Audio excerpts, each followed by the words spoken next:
అదేవిధంగా ఉప ముఖ్యమంత్రి గారు పవన్ కళ్యాణ్ గారి సూచనలతోటి రాష్ట్రంలో ఉన్న 1,46,00,000 రేషన్ కార్డుదారులకు వారి కుటుంబాలకు ఈ రోజు నుంచి 29,761 రేషన్ షాపుల ద్వారా ఒక అద్భుతమైన కార్యక్రమం మనం ఒక్కసారి మేము పునఃప్రారంభించాం.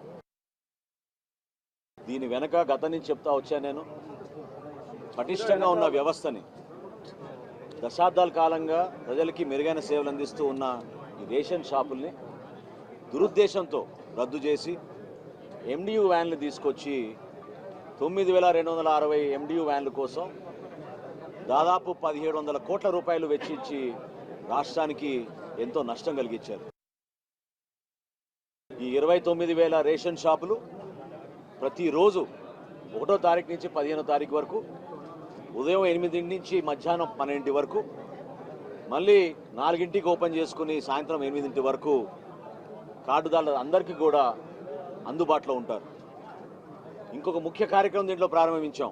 మొట్టమొదటిసారి రాష్ట్ర ప్రభుత్వం తీసుకున్న నిర్ణయం, ఎవరైతే 65 సంవత్సరాలు నిండిన వృద్ధులు ఉన్నారో, ఎవరైతే దివ్యాంగులు ఉన్నారో వాళ్ళందరికీ కూడా ఇంటికే వెళ్ళి డెలివరీ చేసేటట్టు 5వ తారీఖు లోపే ప్రతి రేషన్ షాప్ నుంచి ఆ కార్యక్రమం ప్రారంభిస్తాం. మన కాకినాడ జిల్లాలోనే దాదాపు 71,000 మంది దానికి అర్హతగా మేము గుర్తించాం. రాష్ట్ర వ్యాప్తంగా 15,60,000 మందిని ఇంటింటికి వెళ్ళి మేము డోర్ డెలివరీ చేస్తాం. ఇప్పటికీ 10:30 సుమారు ఈ సమయంలో కూడా ఈ 29,796 షాపులు కాను 24,795 షాపులు ఆల్రెడీ ఉదయం నుంచి రేషన్ పంపిణీ చేస్తూ ఉన్నారు. ఇది ఒక అద్భుతమైన కార్యక్రమం. మన రాష్ట్రంలో ఉన్న జనాభాలో 4,42,00,000 మందికి మేము రేషన్ సరఫరా చేసేటట్టు ఏర్పాటు చేశాం. అదే కాదు, అదనంగా 10% కూడా ప్రతి షాప్కి ఎక్కువగా ఇచ్చాం. ఎందుకంటే కేంద్ర ప్రభుత్వం అవలంబించబోయే కొత్త పాలసీని మన రాష్ట్రంలో ముందే మనం ప్రవేశపెట్టి ఎక్కడైనా సరే, ఏ షాప్లో అయినా సరే ఎవరైనా రేషన్ కార్డుదారులు వారి సరుకును తీసుకోవచ్చు. దాన్ని పోర్టబిలిటీ అంటాం. నేషన్ వైడ్ పోర్టబిలిటీ ఎస్టాబ్లిష్ చేస్తున్నారు కాబట్టి ముందుగానే మనం మన రాష్ట్రంలో ఈ కార్యక్రమాన్ని అద్భుతంగా ముందుకు తీసుకొచ్చాం. ఎంతో గర్వకారంగా భావిస్తున్నాను నేను. మా పార్టీ అధ్యక్షులు పవన్ కళ్యాణ్ గారి నియోజకవర్గంలో పిఠాపురంలో ఈ రోజున ఈ రాష్ట్ర వ్యాప్తంగా ఈ కార్యక్రమాన్ని ప్రారంభించడం ఒక గొప్ప అదృష్టంగా భావించడమే కాకుండా మా నాయకులు కార్యకర్తలు అందరూ కలిసికట్టుగా ప్రతి షాప్లో కూడా ప్రతి గౌరవ శాసనసభ్యులు, పార్లమెంట్ సభ్యులు, మంత్రులు అందరినీ కూడా ముఖ్యమంత్రి గారు కూడా ఆదేశించారు. ఈ రోజున కనీసం 3 రేషన్ షాపులు ప్రారంభించమని ఈరోజు గౌరవ ముఖ్యమంత్రి గారు ఆదేశించడం జరిగింది. ఖచ్చితంగా ప్రతి నియోజకవర్గంలో కూడా పారదర్శకంగా, నిజాయితీగా ప్రతి కుటుంబానికి, ప్రతి డీలర్ కూడా ఆదర్శవంతంగా నిలబడేటట్టు మేము తీర్చిదిద్దాం. టెక్నాలజీని ఉపయోగించుకుంటున్నాం. గతంలో ఎప్పుడు లేని విధంగా ఒక కొత్త యాప్ డిజైన్ చేశాం. ఆ యాప్ ద్వారా ఎప్పటికప్పుడు నమోదు చేసుకుంటూ ప్రతి గంట కూడా మాకు పెన్షన్లు ఏ విధంగా మేము ప్రతిరోజు సమాచారం అందిస్తున్నామో అదేవిధంగా రేషన్ సరుకులు కూడా ఎన్ని షాపుల్లో ఎంతమందికి అందిందో, ఏ గంటకి ఎంతమందికి అందిందో దానిపైన కూడా మేము ఖచ్చితంగా సమాచారం మేము తెచ్చుకుంటున్నాం ఈ టెక్నాలజీ ద్వారా. రాబోయే రోజుల్లో ఖచ్చితంగా మేము మరింత మార్పులు తీసుకొస్తాం. సీసీ కెమెరాలు ఏర్పాటు చేస్తాం. వచ్చిన వినియోగదారులకి సౌకర్యాలు కల్పిస్తాం. ఈ షాపుల ప్రాంతంలో పారిశుభ్రత గురించి అక్కడ ఉన్న డీలర్లకి ఈ వ్యవస్థ పైన వాళ్ళకి పూర్తి అవగాహన వచ్చేటట్టు, ఎవరైనా ఇబ్బంది పడితే అక్కడే మేము పోస్టర్ పెట్టి జాయింట్ కలెక్టర్ గారి నంబరు, మా డిఎస్ఓ నంబరు, తహసీల్దార్ నంబరు, ఆ షాపు డీలర్ పేరు కూడా, ఆయన ఫోటో, ఆయన నంబర్ కూడా అక్కడ చాలా ప్రముఖంగా ప్రచురించి ఎవరికి ఎటువంటి ఇబ్బంది ఉన్నా కూడా దాంట్లో పెట్టమన్నాం. ఇదే కాదు, అక్కడ ఒక క్యూఆర్ కోడ్ కూడా పెట్టాం. ఆ క్యూఆర్ కోడ్లో ఎవరైనా సరే వాళ్ళ ఫోన్లో స్కాన్ చేసి వాళ్ళకి సమస్య ఉందని వాళ్ళు చెప్తే డైరెక్ట్గా మా కమిషనర్ గారి దగ్గరికి ఆ ఇన్ఫర్మేషన్ వస్తుంది. కేంద్ర కార్యాలయం నుంచి మేము పర్యవేక్షించి ఎప్పటికప్పుడు తూకం విషయంలో కానివ్వండి, ఎక్కడైనా ఏమైనా నాణ్యత విషయంలో కానివ్వండి, క్వాలిటీ లోపాలు ఏమైనా ఉన్నా సక్రమంగా సరైన సమయానికి వాళ్ళు తెరవకపోతే మేము చర్యలు తీసుకుంటాం. ఈ 65 సంవత్సరాలు నిండిన వృద్ధులకు, దివ్యాంగులకు సపరేట్ వాట్సాప్ గ్రూప్ ఏర్పాటు చేశాం. డీలర్లు ఖచ్చితంగా అక్కడ వెళ్ళగానే, వాళ్ళ ఇంటికి వెళ్ళగానే ఒక ఫోటో తీసుకుని మా కేంద్ర కార్యాలయానికి వాళ్ళు పంపిణీ చేశామని చెప్పి వాళ్ళు పంపించాలి. ఈ విధంగా మానిటర్ చేసుకుంటూ ఒక అద్భుతమైన కార్యక్రమానికి మరొకసారి శ్రీకారం చుట్టాం.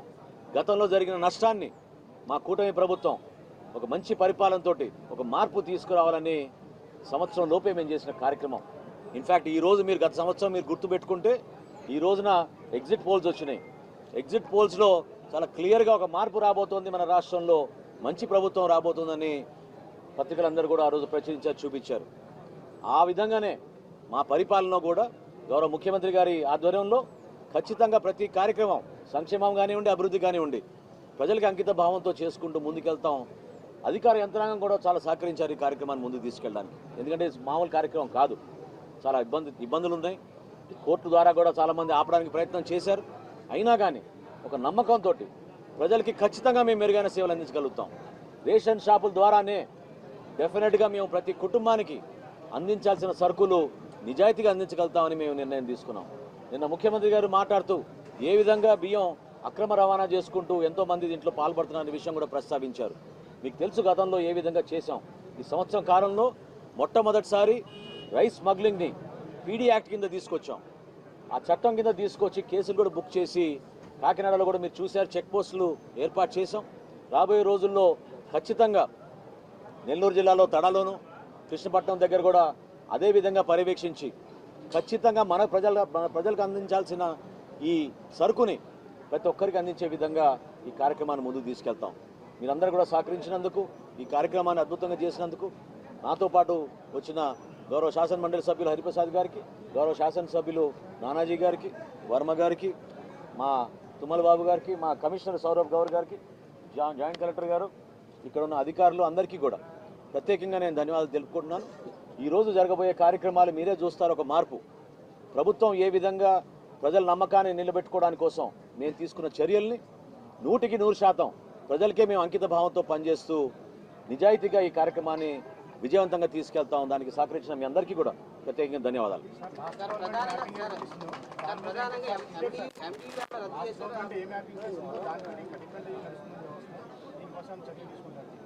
రేషన్ కార్డుల విషయంలో మొట్టమొదటిసారి మేము స్మార్ట్ కార్డులు తీసుకొచ్చాం. దాంట్లో సెక్యూరిటీ ఫీచర్గా మేము QR కోడ్ తీసుకొచ్చాం. రాష్ట్రంలో ఇందాక నేను మీకు చెప్పినట్టు 1,46,00,000 కుటుంబాలకి రేషన్ కార్డు అర్హత ఉందని మాకు ఈకేవైసీ ద్వారా కూడా పూర్తయింది. మిగతా వాళ్ళకి ఎవరైతే ఉన్నారో ఒక 6 లక్షలు 7 లక్షలు కొత్తగా అప్లికేషన్లు పెట్టుకున్నారు రైస్ కార్డుల కోసం. ఆ రైస్ కార్డులో కూడా ఎక్కువ మంది పెట్టుకుంది కుటుంబంలో కొత్తగా చేరిన బిడ్డల్ని చేర్చుకోవడానికి కోసం ఎక్కువ శాతం నమోదు చేసుకున్నారు. గతంలో ఉన్న మ్యాపింగ్ వాస్తవం. ఆ కార్యక్రమం గురించి ఒకసారి గౌరవ ముఖ్యమంత్రి గారితో సమీక్షించి GSWS స్థాయిలో సామాన్యులకు ఇబ్బంది కలగకుండా మేము డైరెక్ట్గా వాట్సాప్ ద్వారానే ఆ సదుపాయాలు కల్పించడానికి కోసం ప్రయత్నం చేస్తున్నాం. ప్రస్తుతానికి కొత్త కార్డుల విషయంలో కానివ్వండి, మెంబర్ అడిషన్ విషయంలో కానివ్వండి, మెంబర్ డిలీషన్ విషయంలో, ఎవరైతే మన ప్రాంతాన్ని వదిలేసి వేరే ప్రాంతానికి వెళ్ళాలో వారి విషయంలో, ఇతర దేశాలకు వెళ్ళిన వాళ్ళ విషయంలో, అడ్రస్ మార్పుల విషయంలో ఎక్కడ కూడా జాప్యం లేదు. 21 రోజులు మాకు సమయం ఉంది. అప్లికేషన్ తీసుకున్న తర్వాత 21 రోజుల్లో ఖచ్చితంగా వాళ్ళ అప్లికేషన్ని మేము ప్రాసెస్ చేసి కొత్త కార్డు జారీ చేస్తాం. ఎండియూ వాహనం తొలగించడం వల్ల ప్రభుత్వానికి ఎంత బాధ్యత తగ్గుతుంది? అదే డీలర్లకి పాత కమిషన్ కంటిన్యూ చేస్తారా, లేదంటే ఏమైనా మార్పుతున్నారా? మీకు కొంచెం అవగాహన రావాలి మీకు దీని గురించి. ఎందుకంటే దాదాపు 1670 కోట్ల రూపాయలు ఇప్పటివరకు వెచ్చించాం ఈ డెలివరీ వ్యాన్ల కోసం. వాళ్ళు చెప్పింది ఏంటి? ఆ రోజున ఇంటింటికి సరఫరా చేస్తా ఉన్నారు. ఏ ఒక్క గృహానికి కూడా ఇంటి దగ్గరికి వెళ్ళి సరఫరా చేయలేదు. కేవలం వాళ్ళు వీధి చివరికి వచ్చి, అది కూడా గంటకో 2 గంటలకో నిలబడి వెళ్ళిపోయేవాళ్ళు. సామాన్యులు పనులు మానేసుకుని వాళ్ళు పాపం రోడ్డు మీద కూర్చుని ఎదురు చూసేవాళ్ళు. ఆ పరిస్థితి ఇప్పుడు ఉండదు. 15 రోజులు తెరిచుంటాయి షాపులు. 15 రోజులు ఉదయం నుంచి సాయంత్రం తెరిచుంటాయి. ఆదివారంతో సహా ఎక్కడ ఇబ్బంది కలగదు. మీకు నచ్చిన టైంకి మీరు వెళ్ళి తెచ్చుకోవచ్చు. వృద్ధులకు, దివ్యాంగులకు ఇంటికే వెళ్ళి మేము డెలివరీ చేస్తున్నాం. MDU వ్యాన్ల గురించి మీరు చెప్తున్నారు.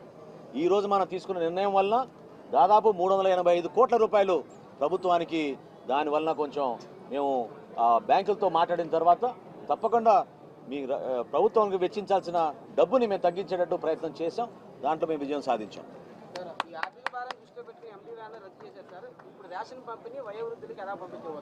ఇంతసేపు చెప్పాను కదా. ఎట్లా వెళ్తుందంటే అది కాదండి. అరే ఇప్పుడు 9,260 వ్యాన్లు ఉన్నప్పుడు ఎప్పుడు ఈ ప్రశ్నలు అడగలేదు మీరు. 29,000 డీలర్లు ఇప్పుడు రెడీగా ఉన్నారు, ఇంటింటికి వెళ్ళి ఇచ్చామంటే మీరు ఇప్పుడు ప్రశ్న అడుగుతున్నారు.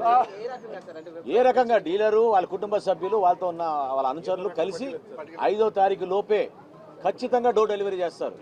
రాష్ట్ర వ్యాప్తంగా 15,65,000 మంది గుర్తించాం. వాళ్ళందరికీ కూడా ఇంటింటికే వెళ్ళి మేము డెలివరీ చేస్తాం. ఖచ్చితంగా ఈ మార్పు దానికి మొదటి అడుగు.